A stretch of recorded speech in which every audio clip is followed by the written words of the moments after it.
नमस्कार, मैं वर्षा आपका फिर से स्वागत करती हूँ मेरे चैनल हेल्थ इंश्योरेंस नॉलेज पे। आज की जो वीडियो मैं लाई हूँ वो वीडियो स्पेशल मैंने आप लोगों की ही डिमांड पे बनाई है, जो है SBI general insurance private limited company. ठीक है, इस कंपनी के ऊपर आज वीडियो बनेगा। इसका मैंने प्लान चूज किया है आरोग्य संजीवनी, जो लेटेस्ट प्लान है, बहुत अपडेटेड प्लान है और काफ़ी अच्छा भी मुझे लगा। ठीक है, प्लस पहले कंपनी के बारे में बात कर लेते हैं। एसबीआई कंपनी, काफ़ी लोगों को लगता होगा कि ये एक गवर्नमेंट कंपनी होगी क्योंकि एसबीआई गवर्नमेंट बैंक है, बट ऐसा नहीं है। SBI general insurance private limited है। ठीक है, ये जनरल इंश्योरेंस में डील करते हैं, ये स्टैंड अलोन कंपनी नहीं है और ये प्राइवेट सेक्टर्स में काम करती है। ठीक है, सेकेंड थिंग, ये स्टैब्लिश हुई थी 2009 में।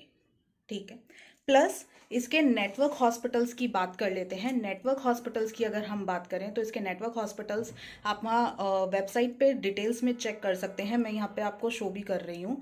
इसके नेटवर्क हॉस्पिटल्स हैं 11,165 टोटल, जहाँ पे आप कैशलेस सर्विस अवेल कर सकते हैं।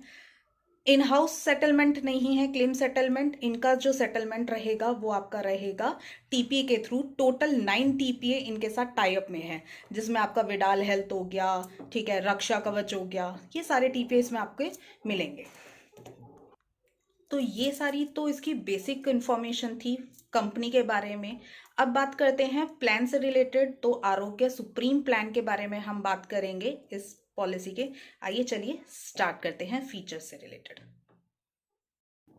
सबसे पहले एंट्री एज की बात करते हैं। एडल्ट की एंट्री एज होनी चाहिए 18 to 65 ईयर्स और चाइल्ड की एज होनी चाहिए 91 डेज से लेकर 25 year. As a child count रहेगा। ये फैमिली फ्लोटर के लिए रहेगा। आप इस पॉलिसी में फैमिली फ्लोटर और इंडिविजुअल दोनों बाय कर सकते हैं। सबसे पहले मेन इंपॉर्टेंट चीज़ बता देती हूँ, वेटिंग पीरियड की पॉलिसी में क्लेम कब से कर सकते हैं। तो सेम रहेगा, फ्रेश इलनेस 30 दिन के बाद से क्लेम कर सकते हैं।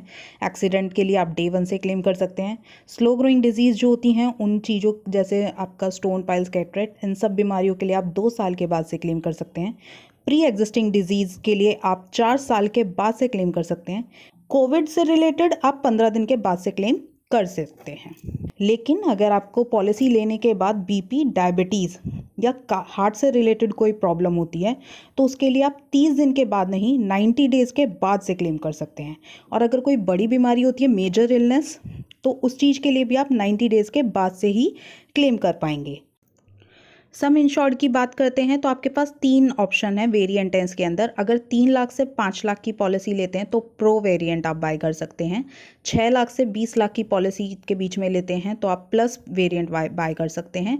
और अगर 20 लाख से अबव की बाय करते हैं तो आपके पास जो वेरिएंट हैं वो है प्राइम।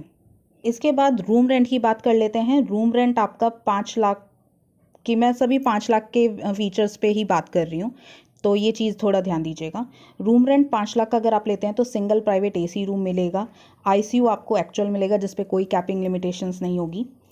मेंटल हेल्थ या साइकेट्रिक अगर ट्रीटमेंट करवाते हैं तो वो चीज़ भी आपकी कवर होगी, हालांकि पॉलिसी लेने के बाद होनी चाहिए डिजीज़।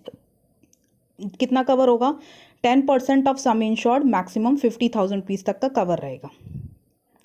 जेनेटिक डिसऑर्डर भी आपका कवर होगा, पॉलिसी लेने के बाद पता चलता है, मैक्सिमम 1 लाख रुपीज़ का। इंटरनल कॉन्जिनेंटल डिजीज़ भी कवर होंगी, जैसे पोलियो की प्रॉब्लम। ये कुछ परसेंटेज के हिसाब से होता है कि पॉलिसी दी जाएगी या नहीं। अगर दी जाती है तो वो भी कवर होगा आफ्टर 2 ईयर, 2 साल के बाद कवर होगा। 25% ऑफ सम इंश्योर्ड ही मिलेगा केवल इस पर। HIV कवर होगा up to the sum insured. Bariatric surgery cover होगी, अगर मोटापा घटाने की सर्जरी करानी है तो वो चीज़ भी कवर होगी, 18+ वालों के लिए ही होगी। इसमें BMI जो बॉडी मास इंडक्शन है वो 40+ आना चाहिए, up to the sum insured cover होगा। कैटरेक्ट पे लिमिट है आपका 50,000 पर आई के हिसाब से कवर होगा।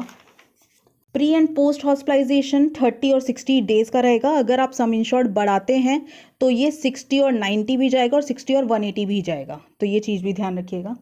डोमिसलरी, ऑर्गन और आयुष ट्रीटमेंट, ये तीनों ही चीज़ें इसमें कवर होंगी up to the sum insured. Day care आपका इसमें कवर हो रहा है, 537 ट्रीटमेंट्स कवर होंगे। ऑल ट्रीटमेंट कवर नहीं है, 537 कवर है। रोड एम्बुलेंस कवर रहेगी 3,000 रुपीज़ पर हॉस्पिटलाइजेशन के हिसाब से। साल में जितनी बार भी ज़रूरत पड़ती है मिल जाएगा, एक बारी में 3,000 से ज़्यादा नहीं मिलेगा।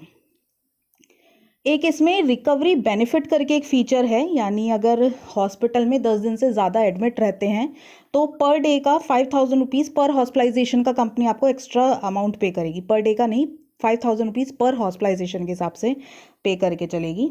डोमेस्टिक इमरजेंसी इसमें कवर नहीं होगा। अगर आप 6 लाख से अबव की पॉलिसी लेते हैं तो कवर होगा। रिफिल बेनिफिट यानी रीस्टोरेशन बेनिफिट इसमें कवर है। कम पड़ता है अमाउंट कभी या ख़त्म हो जाता है, दोनों सिचुएशन पे मिलेगा। एक बार जितना आपका सम इंश्योर्ड है 100% उतना ही इंक्रीज कर दिया जाएगा। कंपैशनेट विजिट भी कवर रहेगी, 5 लाख पे नहीं रहेगी, 6 लाख से अबव की पॉलिसी पे कवर रहेगी। और आपका सेकंड मेडिकल ओपिनियन भी कवर है, 4 ओपिनियन ले सकते हैं पूरे साल में। तो ये सारे बेसिक फीचर थे जो आपकी पॉलिसी में कवर रहेंगे। अब एक बार मैं आपको बता देती हूँ, कुछ ऑप्शनल फीचर्स भी यहाँ कंपनी ने आपको दे रखे हैं, ठीक है, जिसको लेने के लिए आपको एक्स्ट्रा अमाउंट पे करना पड़ेगा। जैसे कि हॉस्पिटल कैश बेनिफिट, ये अगर आपको चाहिए तो आपको एक्स्ट्रा पे करना पड़ेगा इसके लिए, ठीक है।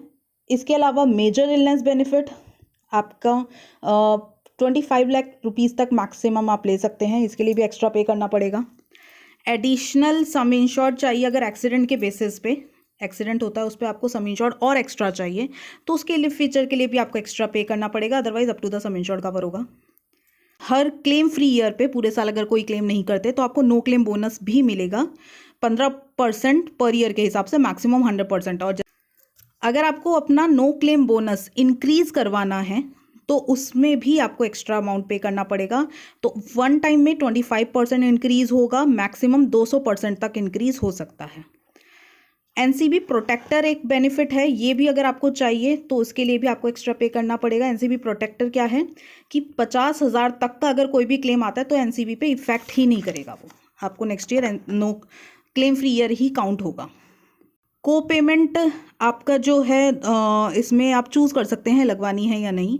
तो अगर को पेमेंट लगवाते हैं तो आपके पास ऑप्शन है 10% या 20%, जिस पर आपका प्रीमियम कम हो जाएगा। रूम रेंट अपग्रेड करवाते हैं, स्वीट रूम के अलावा कोई सा भी रूम अपग्रेड करवा सकते हैं, उसके लिए भी एक्स्ट्रा पे करना पड़ेगा। और नॉर्मली अगर आपको हर साल एक हेल्थ चेकअप तो मिलेगा फ्री ऑफ कॉस्ट, ठीक है, एवरी ईयर, जिसमें 9 से 10 टेस्ट हैं, लिस्ट है, उन लिस्ट में से ही आपको चेकअप दिया जाएगा, एवरी ईयर दिया जाएगा ये। अगर आपको ये प्लान अच्छा लगा है तो मुझे कमेंट सेक्शन में कमेंट करके बताइएगा। अगर आपको इस चीज़ से रिलेटेड और इन्फॉर्मेशन चाहिए या कोई और डिटेल चाहिए वो भी आप मुझे कमेंट कर सकते हैं। मेरी वीडियो अच्छी लगी हो तो लाइक ज़रूर कीजिएगा, लाइक बहुत कम करते हैं आप लोग, प्लस ज़्यादा से ज़्यादा इसे शेयर कीजिए। अगर आपको भी हेल्थ इंश्योरेंस की ज़रूरत नहीं है तो मे बी किसी और को ज़रूरत हो सकती है, तो ज़्यादा से ज़्यादा शेयर करिएगा वीडियो को, प्लस मेरे चैनल को सब्सक्राइब ज़रूर कीजिएगा। Thank you, have a nice day.